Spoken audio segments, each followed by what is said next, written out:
câte o întâlnire cu fiecare departament.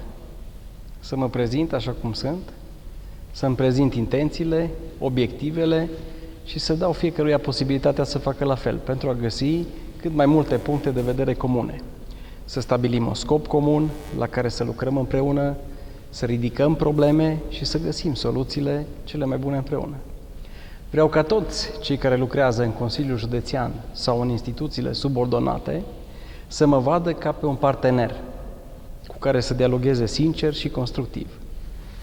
Pârghile de putere trebuie folosite în beneficiul oamenilor și nu ca autoritate de forță care stăpânește inducând teamă.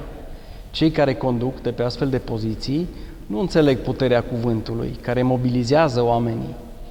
Cu siguranță, eu sunt adeptul unui stil de conducere participativ, prin care fiecare persoană angajată corect pe un post trebuie să contribuie cu experiența, cunoștințele, capacitățile reale și, în special, cu o motivație puternică la proiectele pe care ni le asumăm cum altfel decât împreună.